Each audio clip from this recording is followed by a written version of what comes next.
నిన్న అసెంబ్లీలో మీరందరూ కూడా చూశారు. అసెంబ్లీ సాక్షిగా రేవంత్ రెడ్డి గారు 6 గ్యారంటీల గురించి చేతులెత్తిండు. तो 6 गारंटी के बारे में हम पूछे तो कब देते, कब तक देते, कितना देते, कुछ नहीं बोला, हाथ उठा दिया. నమ్మి ఓటేసిన రాష్ట్ర ప్రజలకు గాడిద గుడ్డు మిగిల్చిండు రేవంత్ రెడ్డి.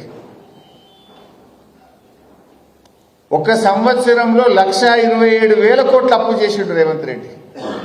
ఏం చేసినవే 1,27,000 కోట్లు అంటే బడా బడా కాంట్రాక్టర్లకు బిల్లులు ఇచ్చిండు.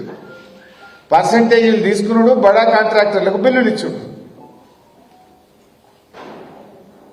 బీఆర్ఎస్ పాలనలో మేం చేసింది కేవలం 4,17,000 కోట్లు మాత్రమే అని లెక్కలతో సహా నిండు అసెంబ్లీ సాక్షిగా చెప్పి ప్రభుత్వాన్ని నోరు మూయించినాం.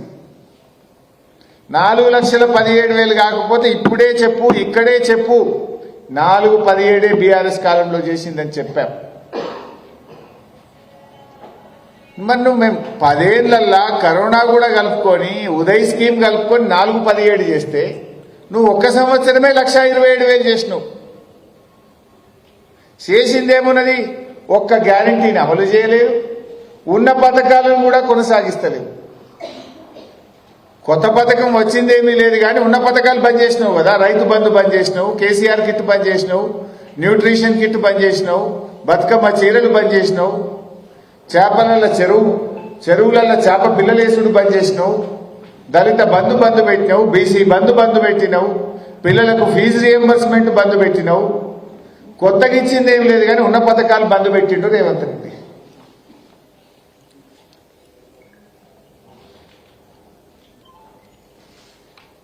వాస్తవాలు చెప్తే మేము ప్రజల పక్షాన ప్రశ్నిస్తే అసెంబ్లీని బుల్డోజ్ చేసే ప్రయత్నం చేస్తున్నాడు. 2-3 గంటలు సుత్తి మాట్లాడిన రేవంత్ రెడ్డి. 2 గంటల ఉపన్యాసంలో సారాంశం ఏదన్నా ఉందంటే ఎప్పుడు ఇస్తావో, ఎంత ఇస్తావో, ఏం చేస్తావో చెప్పిండా 2 గంటలు మాట్లాడితే. చర్చ ఏంది? రైతు భరోసా ఎంత ఇయ్యాలి, ఎన్ని ఎకరాలకు ఇయ్యాలని చర్చ పెట్టినాం. మొత్తం చర్చ అయిపోయిన తర్వాత సారాంశం ఏంది? రైతు బంధు ఎన్ని ఎకరాలకు ఇస్తావో చెప్పినవా, ఎంత ఇస్తావో చెప్పినవా, ఎప్పుడు ఇస్తావో చెప్పినవా? ఏమీ చెప్పలే. ఏమన్నా కనబడ్డదంటే రైతు బంధుకు ఎగనామం పెట్టినట్టు కనబడ్డది చర్చలో. మొన్న వానకాలం అయితే ఎగనామం పెట్టిండు. మొన్న వానకాలంకు రైతు బంధు రాలే. యాసంగి కూడా అప్పుడు కేసీఆర్ ఉండగా పైసలు తయారు పెట్టి బ్యాంకులలో వేస్తామంటే వీళ్ళు ఎలక్షన్ కమిషన్ కు ఫిర్యాదు చేసి ఆపిండ్రు. ఆ రోజు గా పైసలే వీళ్ళ గవర్నమెంట్ వచ్చినాక పడ్డాయి తప్ప అసలు నువ్వు కొత్తగా నీ ఏడాది పాలనలో రైతు బంధు ఆడించినావు. యాసంగి మొన్న వానకాలంకి అయితే రైతు బంధు ఇయ్యలే. రైతులు వడ్డీ వ్యాపారుల దగ్గర తెచ్చుకున్నారు. 2 రూపాయలు 3 రూపాయల మిత్తికి అప్పు తెచ్చుకోవాల్సిన పరిస్థితి వచ్చింది రైతులకు. ఇప్పుడు యాసంగి పంటకు కూడా ఆల్రెడీ నేను ఇందాక రాగా చూసిన నాట్లు పడుతున్నాయి, నార్మల్ కనబడుతున్నాయి. కొన్ని చోట్ల అయితే నాట్లు కూడా పడుతున్నాయి. మరి ఇంకెప్పుడు ఇస్తావు యాసంగికి? యాసంగి రైతు బంధు ఎప్పుడు ఇస్తావో స్పష్టంగా చెప్పాలి. నిన్న బీఆర్ఎస్ పార్టీ తరఫున చెప్పినాం, ఎప్పటిలాగా అందరికీ రైతు బంధు ఇవ్వాలి. నువ్వు ఆ రోజు మేనిఫెస్టోలో నేను కొందరికే ఇస్తా, కటింగ్ పెట్టా అని చెప్పలే కదా నువ్వు. ఇప్పుడైతే 5,000 మేము వస్తే 7,500 అన్నావు. మరి చెప్పిన మాట ప్రకారంగా రైతులందరికీ 7,500 రూపాయలు చొప్పున, వానకాలమే 7,500, యాసంగి 7,500 కలిపి 15,000 రూపాయల రైతు బంధు డబ్బులు వెంటనే రైతుల అకౌంట్లలో వేయాలని బీఆర్ఎస్ పార్టీ పక్షాన మేము డిమాండ్ చేస్తా ఉన్నాం. అప్పుడు ఏమన్నాడు కేసీఆర్ గారు? అప్పుడే చెప్పింది, ఈ రేవంత్ రెడ్డి వస్తే రైతు బంధుకు ఎగనామం పెడతాడు, కోతలు పెడతాడు, కాంగ్రెస్ మోసం చేస్తుంది అని కేసీఆర్ గారు ఆ రోజే చెప్పిండ్రు. చెప్తే ఆ రోజు రేవంత్ రెడ్డి ఏమన్నాడో ఒక్కసారి వీడియో చూద్దాం. ఆ రోజు ఏం మాట్లాడిండో ఒక్కసారి చూద్దాం. కేసీఆర్ అంటున్నాడు కాంగ్రెస్ వస్తే రైతు బంధు బంద్ అవుతుందని. ఎందుకు బంద్ అవుతుంది?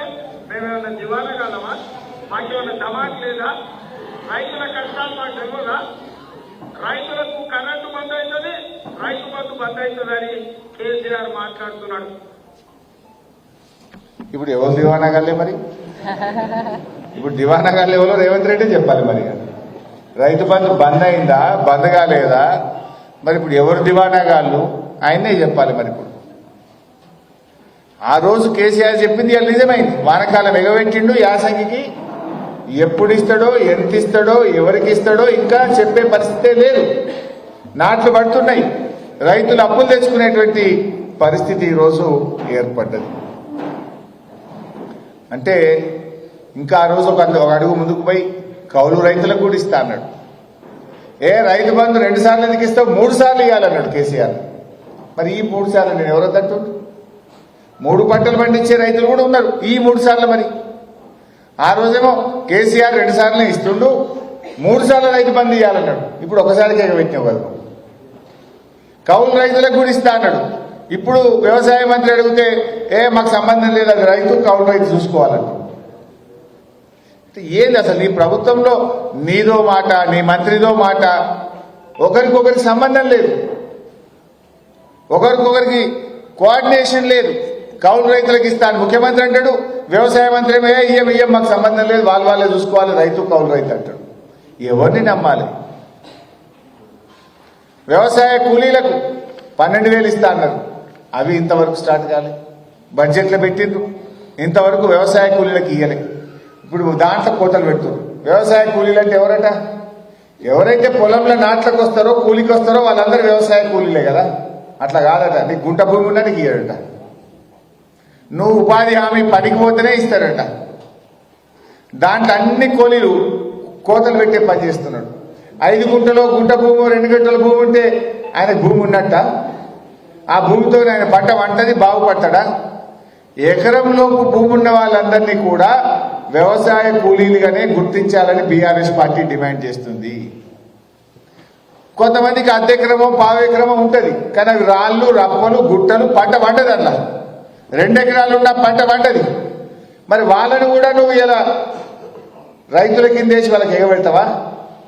అందువల్ల ఇవాళ వ్యవసాయ కూలీలలో కూడా వడబోత పెట్టి ఏదో మమ అనిపించే పని చేస్తున్నాడు. మేము కోరుతున్నాం, ఉపాధి హామీకి వెళ్లే ప్రతి కూలీ వ్యవసాయ కూలీయే. ఉపాధి హామీ వెళ్తున్న వారందరికీ కూడా వడబోతలు లేకుండా, కోతలు లేకుండా వ్యవసాయ కూలీలకు ఏడాదికి ఇస్తామన్న డబ్బులు తప్పకుండా ఇవ్వాలని బీఆర్ఎస్ పార్టీ డిమాండ్ చేస్తుంది. ఎకరం